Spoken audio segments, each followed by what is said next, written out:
Sabihin nila ika'y patuloy kong mamahalin. Maging sino ka man, di na magbabago ang pag-ibig ko. Sa mga kaibigan ko, gagawa tayo na tortang alam niyo to? Tortang saba, tortang imbutido, bobo. Alam niyo kung ano to? Hindi ko rin alam. Joke lang. Joke lang. Joke lang. Tortang imbutido. Try natin mag-tortang imbutido. Parang naisip ko parang mas masarap kasi may lasa na to. Igisa muna natin to. Then nagano ako ng bawang, sibuyas. Let's go. So game. Pahinit tayo ng kawali. Then lagyan natin ng mantika. Konti lang. Yan. Mekos-mekos natin. Ikutin natin ang kaldero. Ang kawali pala, hindi kaldero. Yan. Then magigisa tayo ng bawang sibuyas. Unahan natin ang bawang.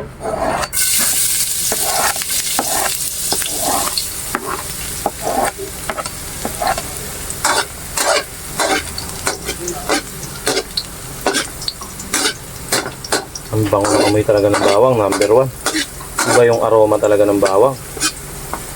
Grabe. Nakaka-relax ang amoy. Then medyo luto-luto na. Yan. Alam na natin medyo nagba-brown-brown na. Lagyan na natin ang sibuyas. Okay. Yun lang kasimple mga kaibigan. Simpleng-simplehan mo lang. Simpleng pagluluto lang to mga kaibigan. Diba? Tayong mga Pinoy, tayo eh, malikhain pagdating sa mga kahit anong bagay. Kaya ang lang sa atin, problema lang sa atin, tayo ay mga korap. Galit sa mga nagtatagumpay. Yan ang attitude nga lang natin. Yan ang bad attitude.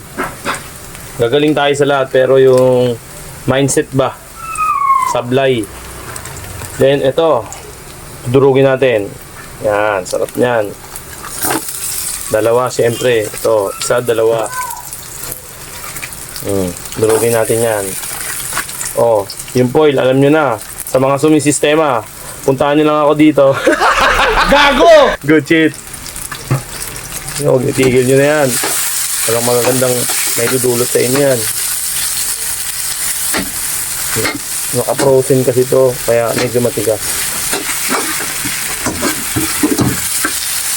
Pero lalambot yan.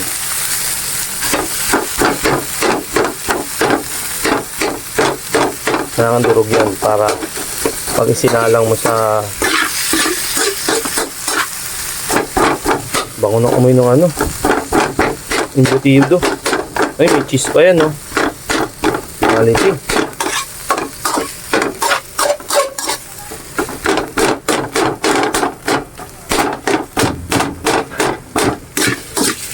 Isa mo yan. Sarap nito, homemade to. May nagdi-deliver sa amin nito, si kuya, napakasipag. Sobrang sipag nun. Grabe sipag nun. Hindi siya nahihiya mag-alok. Yung iba niyan mahihiyain, di ba? Siyempre may timpla na yan. Lagyan na pa natin ng konting timpla. Patis, konti lang. Lagyan natin ng konting magic sarap. Siyempre ang nagpapasarap. Siyempre lagyan natin ng konting kurot, di ba? Paminta. Lagyan natin. Lagyan ng konti. Para may naman siya, may twist. Spicy siya ng konti. Konti lang naman, huwag yung dadamihan. Dinamihan nyo yan, hindi na makakain yan. Okay, ayun o.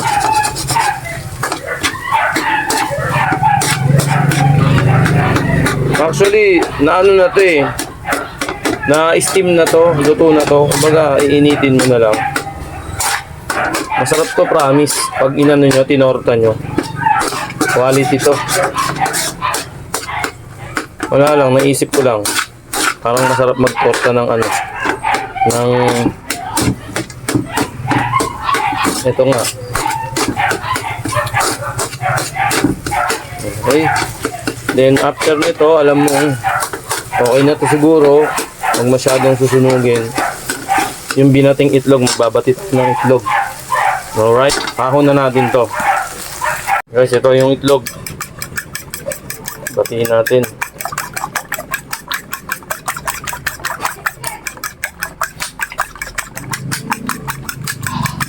Okay. Okay na. Ngayon, lagay na natin yung inano natin. Yung niluto natin. Dito natin, lipat natin yung camera. Wala nang cut-cut yan. Ganun din yan eh. Okay. Dito. Okay. Swabing swabe.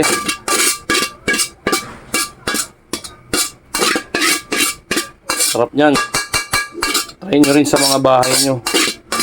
Yung iba kasi halos wala nang time na magluto. Pero yung iba naman, kakaroon ng time. Ayun o.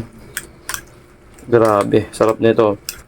Huwag nyo nang titimplahan yung itlog. Syempre, may timplado na yung ano eh. Yung palaman eh. Itong imbutido nyo eh. Huwag nyo nang titimplahan yung itlog. Okay na yan o. Goods na to. Game. Magpiprito na tayo ng kawali. Magpiprito na tayo ng kawali. Mali. Magpiprito na tayo ng imbutido. Tanga. So, syempre, inugasan natin yung kawali. Mag-iinit na tayo ng mantika ulit. Medyo may karamihan dapat ang mantika nyo. Para yung maganda yung pagkakaluto. Kailangan, aray ko, init. Napaso pa ako. Sablay. Okay, kanya nga. Ayan. Alam nyo nang mainit-init na yung mantika, salang na natin ang torta. So mainit na, salang na natin, tigda 2 kadlo, tigda 2 takal. Sa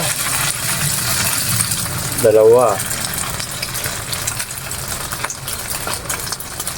Sa 2. Okay. Para maganda yung ano niya, luto.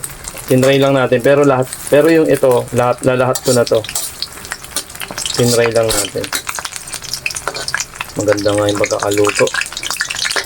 Hindi ko ginamitan ng harina yan ha. Pure itlog lang yan. Nababalot lang talaga siya ng itlog. Para masarap talaga. Yung iba kasi nilalagay ng harina para kumapit. Pero ako, hindi ko nilagyan ng harina to. Itlog lang talaga yan. Okay. Ayos naman, no? Diba? Buo naman siya.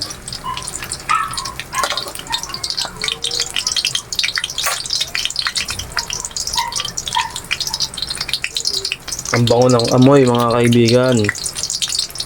Tortang imbutido. Let's go! Kailangan, mga kaibigan, 2 yung sandok mo para mabaliktad mo ng perfect. Alala yung isa. Yun o, di ba? Kita nyo? Isa pa. Yun o, di ba? Buo pa rin siya. Wow. Ganda ng di ba?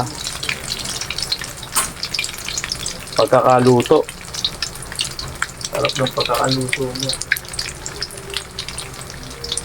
Ano? Perfect na perfect. So, alam na nating luto na siya. Hahanguin na natin, mga kaibigan. Ganito paghango niyan. Tatabingin mo konti yung yung kawali, then lagay mo sa taas. Tsaka ito pa. Then, hinaan mo muna yung apoy para hindi ka masayangan ng apoy. O kaya, patayin mo muna. Kaya mo munang tumulo yung mantika ng konti, mga ilang seconds lang. Ayan, alam mo nang tumulo na siya. Then, pagpatungin mo. Okay. Hanguin na natin. Lagay na natin sa plato. Alright. Ayan o. Perfect. Diba? Ngayon, ang gagawin natin, total, nasa bahay lang naman tayo, pambahay lang, hindi pantinda. Kasi pantinda yung ginagawa ko, yung tarya-tarya. Ngayon, gagawin natin, pambahay na, lalahat na natin to. Yan ang quality ng embutido na may itlog.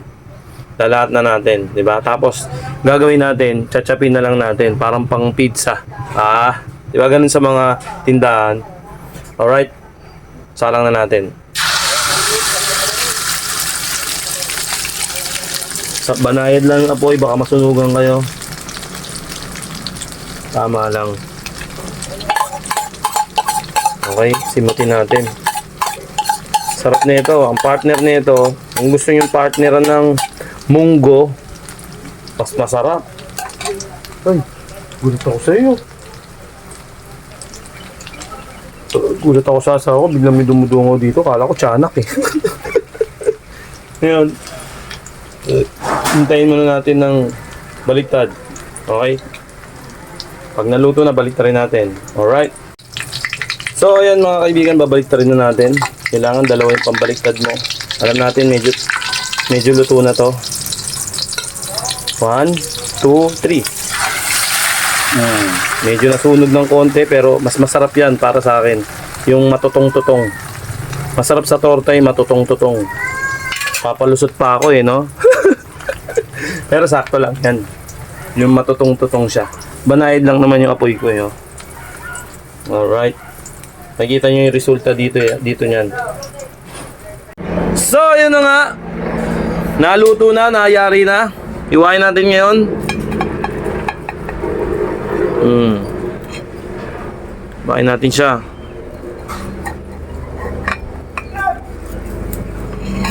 Alright. Ganito yung sa mga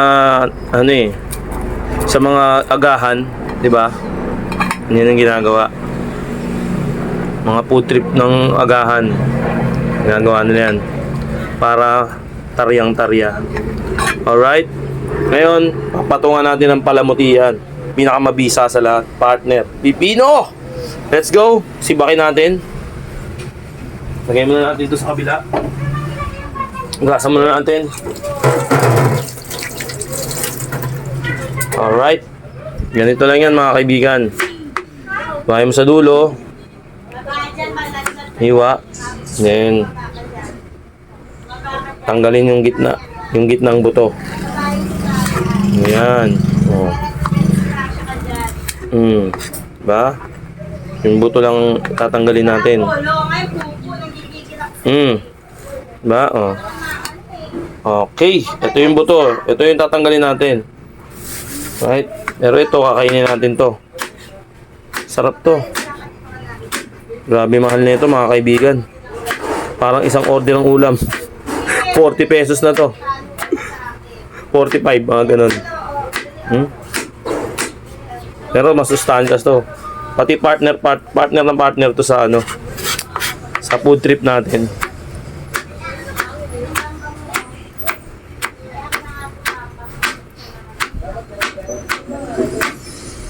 Sarap nito. Papak lang.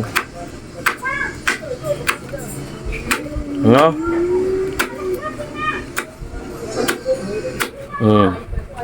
Alright. Ngayon, lagyan natin dito para maganda yung preparation. Diba? Oh, ayun ang preparation yan. Diba?